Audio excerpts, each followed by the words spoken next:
Hi කොහොමද? මගේ රෝෂ්නී Walpola YouTube channel එකට ඔයාලා හැමෝවම ආදරයෙන් පිළිගන්නවා. මෙන්න මෙයා කරපු දේ අපි මේ පුංචිම පුංචි ගමනක් යනවා. ගමනක් යනවා කියලා කිව්වට මොකක්ද ගමන කියලා කිව්වේ නෑනේ නේද? අපි පොඩි ඩේ අවුටින් එකකට යන්න කියලා හිතුවා. මමයි හස්බන්ඩ්‌යි දුවයි ඒ වගේම තව ෆැමිලි එකක් තියෙනවා හස්බන්ඩ්‌ගේ හොඳම යාළුවාගේ ෆැමිලි එක. ඉතින් අපි ඔක්කොම 7 දෙනෙක් හිටියා. කාලෙකින් ගියේ නැති නිසා අපිට හිතුණා ඉක්මනට ගිහිල්ලා එන්න ඕන කියලා මේ අවුරුදු මාසේ ඉවර වෙන්න කලින්. මේක ඉතින් ඉක්මනින් ගත්තු තීරණයක්. ඔන්න අපි ගියේ නම් මීගමුවේ ඔරුතොට පාරේ තියෙන මෝර්නිං ස්ටාර් කියන පුංචිම පුංචි ලස්සන හොටෙල් එකට. අපි හොටෙල් එකේ චෙකින් වෙද්දී දවල් 12 විතර වුණා. බලන්නකෝ අව්වේ සැර. ඉතින් කාලෙකින් ආපු සුන්දරම ගමනක්. ඇත්තටම හරිම සුන්දරයි. ඉතින් අපි 7 දෙනා කොයි වෙලේද ඇතුළට යන්නේ කියලා හිටියේ කාර් එකෙන් එළියට බැහැපු වෙලාවේ ඉඳලා. මොකද දරා ගන්න බැරි රස්නයක් තමා මේ දවස් ටිකේ අපිට නම් තියෙන්නේ. අපි හලාවතනේ. එතකොට මීගමුවට යන්න අපිට පැය එකහමාරක් විතර වගේ තමා යන්නේ. අපි ගිහිල්ලා ඉඳගෙන විනාඩි 5ක් විතර යද්දි අපිට රසම රස ඩ්‍රින්ක් එකක් හම්බ වුණා. මන්නම් බීගෙන ගියා. මොකද ඒ තරම් තිබුණේ ඒ වෙලාවේ තිබුණ රස්න හැටියට. ඉතින් ওই වටපිටාව බලන්නකෝ හරිම ලස්සනයි. හරිම නිශ්ශබ්දයි. ඉතින් ඔහොමම යන්කෝ අපි නවාතැන් ගත්තු අපේ පුංචි නිවහන පෙන්වන්න. ඔන්න තාත්ති දුවයි නම් ඉස්සෙල්ලම ගියා. ඔන්න ආවා අපේ පුංචි නිවහනට. හරිම ලස්සනයි, හරිම පිළිවෙලයි, හරිම පිරිසිදුයි. පුංචි තැනක්. අපේ බජට් එකට හරියන්න තමා අපි මේ තැන තෝරගත්තේ.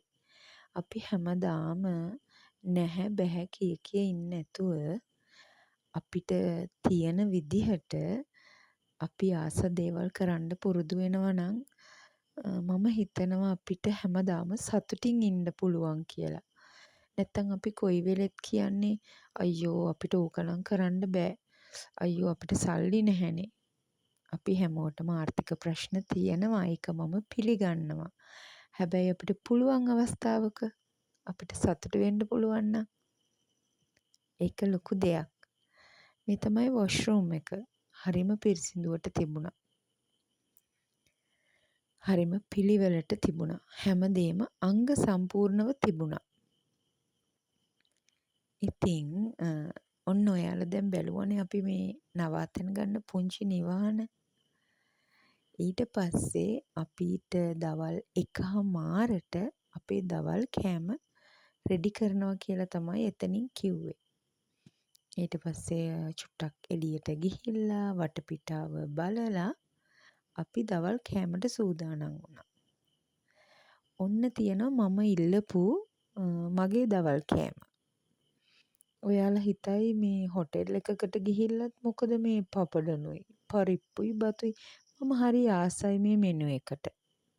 වම්බටු මෝජු අලතෙල් දාලා පරිප්පු ඒ වගේම රසම රස චිකන් කරියක් තිබුණා. කියන්න ඕන හරිම රසයි මෙතන කෑම ටික. හරිම රසට දුන්නා. ඔය වෙද්දි නම් හවස 6:00 විතර ඇති. බලන්නකෝ මේ පරිසරයේ ලස්සන. මීගමුව වගේ ජනාකීර්ණ ටවුන් එකක වුණත් කිසිම සද්දයක් නැහැ. කිසිම වාහනයකවත් සද්දයක් නැහැ. හරිම කාම් පරිසරයක් තමයි තිබුණේ. ඉතින් අපි චුට්ටක් එළියට යන්න කියලා ලෑස්ති වුණේ බ්‍රවුන්ස් බීච් එක පැත්තේ ගිහිල්ලා ටිකක් ඇවිදලා එමු කියලා. බලන්නකෝ හරිම ලස්සනයි නේද? හරිම නිස්කලංකයි. ඉතින් ඔන්න දැන් අපි එළියට යන්නයි යන්නේ. මමයි අපේ යාළුවගේ චුටි දුවයි තමයි ඔය යන්නේ. අපි ඉතින් බ්‍රවුන්ස් බීච් එකට ඔන්න ආවා. එතන තියෙනවා ලොකු නෙළුම් පොකුණක්. එහා පැත්ත මොහොත, මෙහා පැත්තේ වැවක්. උදේට වෙද්දි නම් ඔය පොකුණ පිරීලා නෙළුම් මල් තියෙනවලු. ඉතින් ඒකත් බල අපි ඉස්සරහට ඇවිදගෙන ගියා. අද ටිකක් සෙනග ඉන්න දවසක්. මොකද අද සෙනසුරාදානේ, හෙට ඉරිදානේ. හැමෝම වීකෙන්ඩ් එකේ චුට්ටක් එළියට එනවනේ. ඉතින් අපිට ඒක මතක් වුණා. ඒත් කාලෙකින් මෙතනට ආවේ නැති නිසා අපි හිතුවා මේ චුට්ටක් ගිහිල්ලා ආවනම් හොඳයි කියලා. ඔතන හිටියා ලස්සනටම සිං කරන මල්ලි කෙනෙක්. මම හිතන්නේ මල්ලි කෙනෙක් හිටියා. ඉතින් මගේ හස්බන්ඩ් සහ මම ආසම කරන දේ මියුසික්. මගේ හස්බන්ඩ්ගේ ජොබ් එකත් මියුසික්. ඉතින් සාමාන්‍යයෙන් එහෙම කෙනෙක් දැකපුවම අනිවාර්යෙන්ම අපි එතන නතර වෙලා අපේ එයාට ඕන සහයෝගය අනිවාර්යෙන්ම ලබා දෙනවා. ඉතින් ඔයාලා මේ දකින්නේ වඩ, එතකොට තෝස, පරාටා, ඒ වගේ ගොඩාක් දේවල් තියෙන කඩයක්. ඔය වගේ කඩ ගොඩක් තියෙනවා මේ බ්‍රවුන්ස් බීච් එකේ. ඉතින් ඕකත් අපි කාලෙකින් කෑවේ නැති නිසා කන්න හිතුණා. ඉතින් රසම රස වඩයක්. ඒකම අපි ආපහු අපේ හොටෙල් එකට එන අතරේ ස්පා සිලෝන් එකක් හම්බ වුණා. දුව කිව්වා යාට බොඩි ස්ප්‍රේ එකක් ගන්න ඕන කියලා. ඉතින් අපි ඒකත් අරගෙනම ආවා. ඔයාලට කියන්න ඕන ඇත්තටම පුදුම සුවඳක් තියෙන්නේ. හරි ඒකට කොහොමද මම ඔයාලට කියන්නේ, හරි කාම් සුවඳක් තමයි ඔය බොඩි ස්ප්‍රේ එකේ තිබුණේ. ඉතින් ඕකත් අරගෙන ඇවිල්ලා අපි රෑ කෑම එහෙම අරගෙන චුට්ටක් නිදාගත්තා වෙලස්සනේ. ඔන්න දැන් උදේ ඔය තියෙන්නේ දවුල් කුරුඳු ගහක්ලු. මම දැකලා තිබුණේ මම එදා තමයි දැක්කේ. මොනවද ආස්මි හදන්න ගන්නවා කියන්නේ. අන්න ඒ ගහක්. ඔන්න අපිට බ්‍රෙක්ෆාස්ට් එක ආවා. මං නම් ඉතින් වේලස්සනින්ම ජූස් එක බිව්වා. මම මොකද හරි කැමතිම දෙයක් තමයි ෆෘට් ජූස් කියන්නේ. ඉතින් අපේ අර චූටි දුව මාත් එක්ක ඔයාලා දැක්කනේ ඊයේ ගියේ. එයා තමයි ඔය ඉන්නේ. අපි වටපිටාව චුට්ටක් බලමුකෝ. ඔය වෙද්දී උදේ 10ට විතර ඇති. ගොඩාක් තදවුව තිබුණා.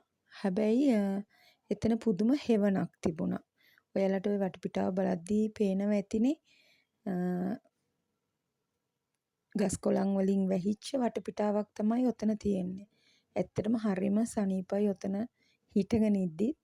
මම ඔයාලට කිව්වේ කාලෙකින් ලබා ගන්න පුළුවන් වුණ අත්දැකීමක්. මොකද අපි හැමදාම ගෙදර ඉන්නේ, උයනවා, කනවා, මිදුල් අතු ගන්නවා, වලං හොදනවා. අපිට එක දවසක් හරි ඔය වගේ සතුටක් විඳින්න පුළුවන් නම් මං හිතනවා ඒක හරි ලොකු දෙයක් කියලා අපේ ඒකාකාරී ජීවිතේට.